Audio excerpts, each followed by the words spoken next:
మన బిజినెస్ వచ్చి vehicle purchase business. దయచేసి ప్రతి ఒక్కళ్ళు ఈ విషయాన్ని గుర్తించండి. మీరు సబ్జెక్ట్ చెప్పేటప్పుడు కూడా ఆ ఎదుటి పెట్టి చెప్పండి, సార్ ఇది మనీ సర్క్యులేషన్ స్కీమ్ కాదు, పిరమిడ్ స్కీమ్, చైన్ మార్కెటింగ్ అంతకన్నా కాదు. ఇక్కడ ఒక్కటే సార్, అతను ఒకవేళ వ్యాపారస్తుడు అయితే ఏ వ్యాపారం చేస్తున్నాడో తెలుసుకోండి. ఒకవేళ ఉద్యోగస్తుడు అనుకో, అతనికి అర్థమయ్యేటట్టు చెప్పండి. సార్ మీరు ఒక షాప్కి వెళ్తారు, షాప్కి వెళ్ళి మీకు ఒక పేస్ట్ బ్రష్ అవసరమైంది.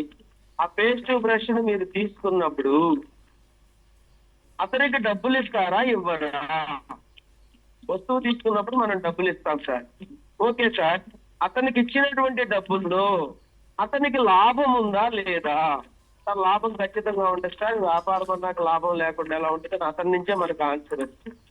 Okay sir, that's very good. ఈ వస్తువు అనేది ఒకటి ఉందని నీకు ఎలా తెలిసింది? సార్ టీవీలో చూశాను, లేకపోతే పేపర్లో చూశాను, లేకపోతే సెల్ ఫోన్ లో యాడ్ రూపంలో వచ్చింది sir. Okay sir, very good.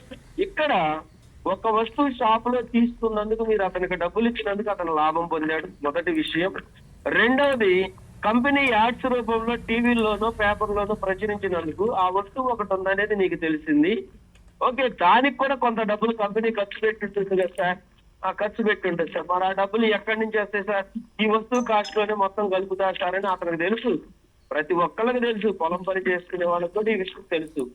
వాళ్ళ నుంచే సమాధానం రాబట్టి వాళ్ళకు అర్థమయ్యే విధంగా అక్కడ మొదలు పెట్టాలి మన సబ్జెక్ట్. బేస్ లెవెల్ నుంచి, రూట్ లెవెల్ నుంచి మన సబ్జెక్ట్ తీసుకొని రావాలి. ఆ వ్యక్తికి మన బిజినెస్ అంటే ఏంటి అనేది రూట్ లెవెల్ నుంచి మనం పుషింగ్ ఇవ్వాలి. అక్కడ మనం ఎందుకు ఈ బిజినెస్ చేయాలి అనేటటువంటి విషయాన్ని రూట్ లో ఆ వ్యక్తి ఆ నైట్ నిద్రపోడు. ఆ వ్యక్తి ఆ నైట్ నిద్రపోడు సార్. నాకు రావట్లేదు అని అంటున్నారు కదా.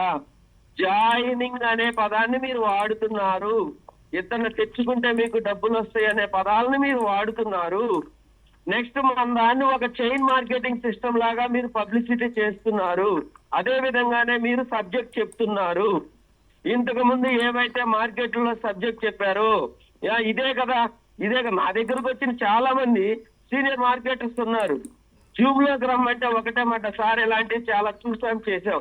మరి చాలా చేస్తే ఇప్పటిదాకా మనం సాధించింది ఏంటి? పోగొట్టుకున్న దాన్నే మీరు చెప్తున్నారు, సాధించింది చెప్పండి. అందుకనే నేను చెప్తున్నాను, నా జూమ్ లోకి మీరు రండి. ఈ బిజినెస్ అంటే ఏంటి, బిజినెస్ ఎలా చేయాలో నేను నేర్పిస్తానని చెప్తున్నాను వాళ్ళకి. అయినా కానీ వాళ్ళకి ఈగో అడ్డం పడి వాళ్ళు రావటం లేదు, తెలుసుకోవటం లేదు. ఎలా వస్తుంది సార్ రిజల్ట్? ఇది చైన్ మార్కెటింగ్ కాదు, మనీ స్కీమ్స్ కాదు. అక్కడ సబ్జెక్ట్ చెప్పినట్టు మన సబ్జెక్ట్ ని తీసుకెళ్లి సొసైటీలోకి తీసుకెళ్తున్నారు. రిజల్ట్ ఎలా వస్తుంది?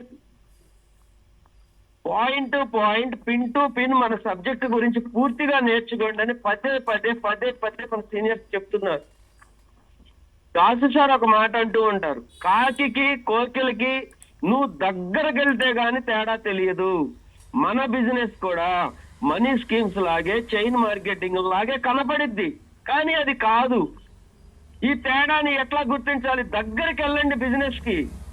మీరు బిజినెస్ కి దగ్గరగా జరగండి. అసలు బిజినెస్ ను ఓన్ చేసుకోండి. ఇది నేను పెట్టిన బిజినెస్, ఇది నేను స్థాపించిన ఫ్యాక్టరీ అని ఫీల్ అవ్వండి.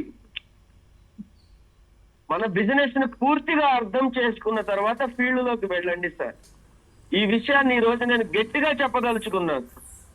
ఎవరు ఫీల్ అయినా ఫీల్ అవ్వకపోయినా, మీరు వెళ్ళేటటువంటి దారి తప్పుడు దారి, మీరు చెప్పేటటువంటి సబ్జెక్ట్ తప్పుడు సబ్జెక్ట్. దాన్ని పట్టుకొని మన సొసైటీలో ఎలా సక్సెస్ అవుతాం సార్? మన బిజినెస్ వేరు. కాకికి కోకిలకి దగ్గరికి వెళ్ళి పట్టుకొని అక్కడ కళ్ళ దగ్గర పెట్టుకొని చూస్తే కానీ దాని తేడా మనం గుర్తించలేదు. అదే విధంగా మన బిజినెస్ ని మిగతా బిజినెస్ లకి చాలా తేడా ఉంది. ఆ తేడాని దగ్గరగా మీరు చూడండి. ఫస్ట్ మీరు చూసిన తర్వాత మీ అంతటి మీరు ప్రిపేర్ అవ్వండి. ఈ సబ్జెక్ట్ ని ఈ విధంగా చెప్తే అవతల వ్యక్తులకి పాజిటివ్ రెస్పాన్స్ వస్తుంది మనకి అనేటటువంటి విషయాన్ని గుర్తించండి. మనం చేస్తుంది vehicle business, trending business. Next మనం చేస్తున్న బిజినెస్ కి కంపెనీ మనకి ఇన్సెంటివ్ మాత్రమే ఇస్తుంది, నువ్వు 16,000 కట్టించినందుకు నీకు డబ్బులు ఇవ్వటం కంపెనీ.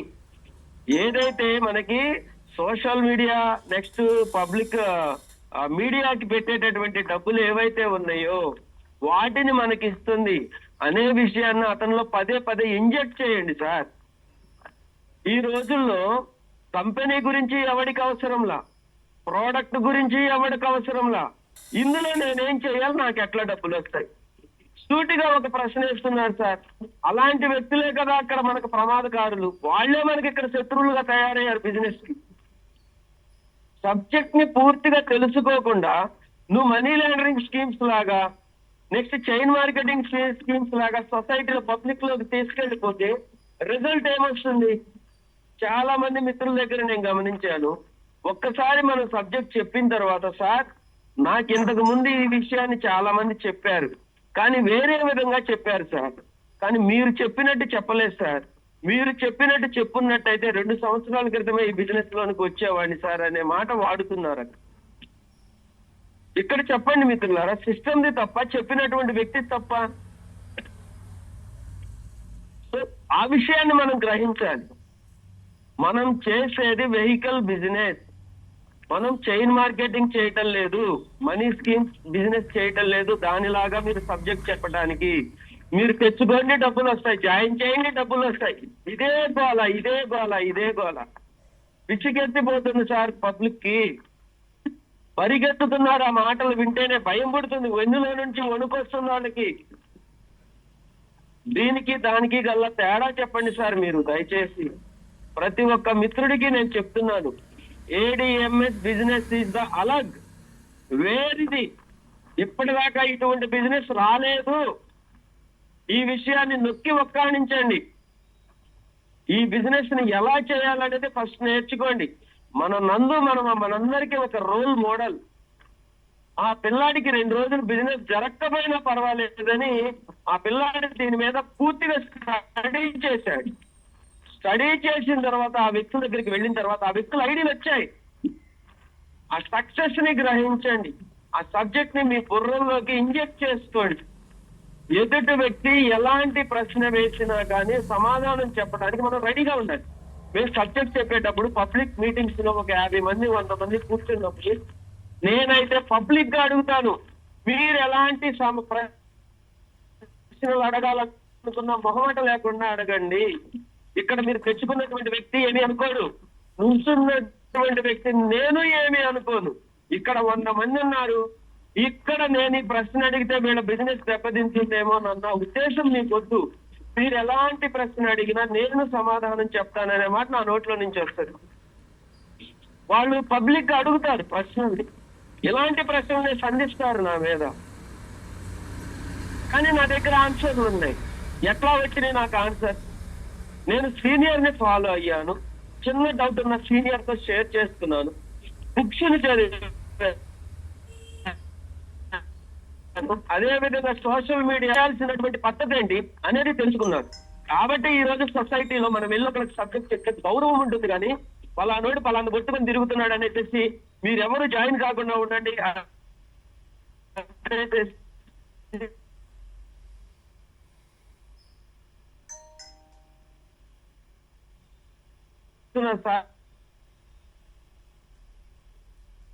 నేను చేసే బిజినెస్ లో ఒక నెగిటివ్ ఉన్నా ఇమీడియట్ గా గ్రూప్స్ లో వెళ్ళిపోతుంది, టీచర్స్ గ్రూప్ లో పలానోడు ఒక సబ్జెక్ట్ పట్టుకొని వస్తున్నాడు మోసపోమాకండి అనేసి. కానీ మా కొలీగ్స్ ఇప్పటికీ కూడా నన్ను అప్రిషియేట్ చేస్తూ వాళ్ళు నాతో కలిసి నడవడానికి సిద్ధంగా ఉన్నారు. ఇది గ్రహించండి సార్. మనలో సబ్జెక్ట్ గురించి పూర్తి నాలెడ్జ్ ఉన్నట్లయితే ఎవరు ఏమి చేయలేరు, ఎటువంటి ప్రశ్నలు వచ్చినా మనం సమాధానం చెప్పగలం. ఫస్ట్ మనం ఈ సబ్జెక్ట్ ఎలా చెప్పాలనేది ఫస్ట్ నేర్చుకోండి, తెలుసుకోండి. So thank you వనండా.